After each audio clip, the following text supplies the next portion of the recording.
हिंदू धर्म के अनुसार पुराणों की संख्या कितनी है? नमस्कार साथियों, मैं आ चुका हूँ फिर से नई कहानी के साथ। तो आज आपको इंटरेस्टिंग बात पता चलेगी, तो वीडियो को लाइक एंड चैनल को सब्सक्राइब जरूर करिएगा। चलिए साथियों, सुनते हैं कहानी को और वीडियो को अंत तक देखना और लाइक जरूर, कमेंट जरूर करना। हिंदू धर्म के अनुसार पुराणों की कुल संख्या 18 बताई गई है। इसमें ब्रह्मा, विष्णु और महेश का वर्णन किया गया है।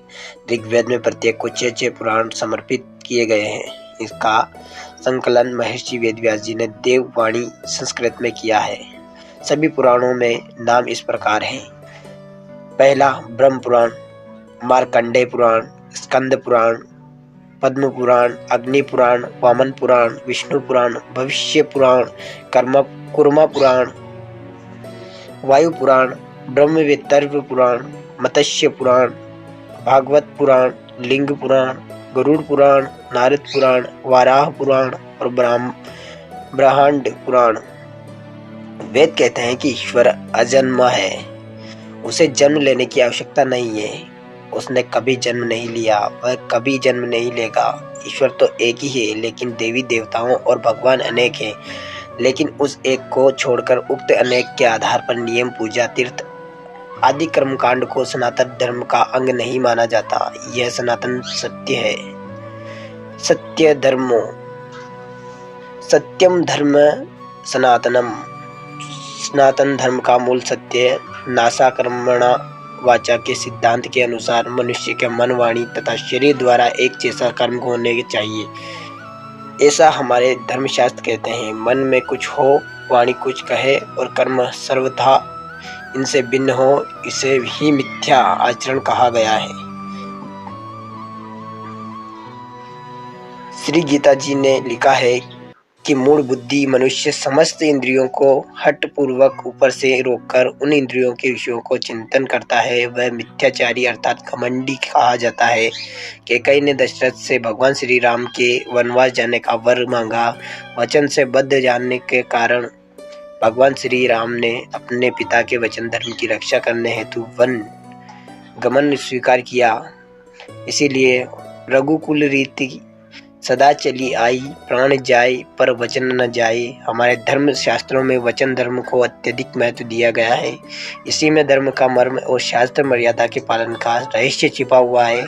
जब स्वयंवर में अर्जुन ने द्रौपदी को प्राप्त किया, वे सब भाइयों सहित जब अपनी माता कुंती के पास पहुंचे, तब भूलवश कुंती के मुख से ये निकल गया कि तुम उपहार स्वरूप जो कुछ भी लाए हो उसे आपस में बांट लो।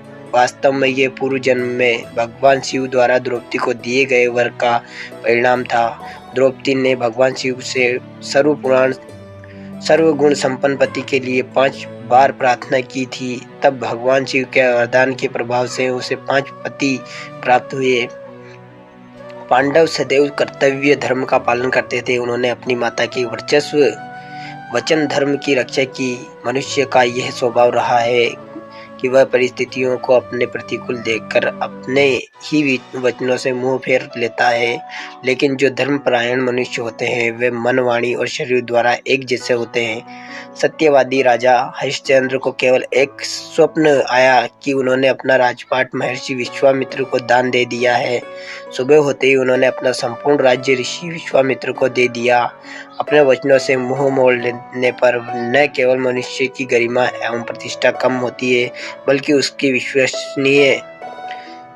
विश्वसनीयता पर भी प्रश्न चिन्ह लग जाता है। उपरोक्त प्रसंगों पर उत्तर पाना आधुनिक समय में किसी के लिए भी संभव नहीं है, लेकिन मनुष्य को इतना प्रयास अवश्य करना चाहिए कि वह अपने वचनों की मर्यादा का मान रखे।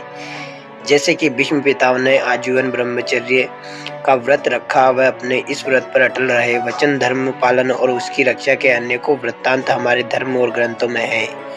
शरणागत की रक्षा हेतु वचन इत्यादि दृष्टांत प्राप्त होते हैं। भगवान श्री कृष्ण द्वारा महाभारत के युद्ध में शस्त्र उठाने का वचन समाज हित के प्रति संवेदनशीलता तथा जगत के हित को दिखाता है। ऐसा व्रत जिसमें समस्त प्राणी मात्र का कल्याण निहित हो, ऐसा वचन जिसमें किसी का हित न हो, निश्चित रूप से शाश्वत धर्म बन जाता है। सत्य धर्म सनातन धर्म का मूल ही सत्य है।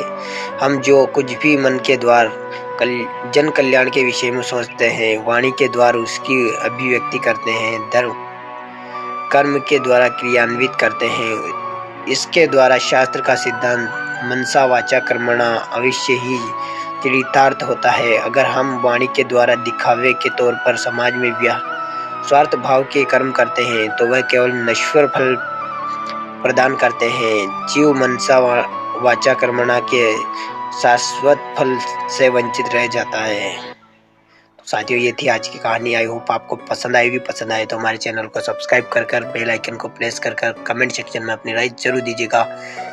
तो चलिए साथियों, मिलते हैं किसी नए टॉपिक के साथ, नए अंदाज के साथ। तब तक के लिए धन्यवाद।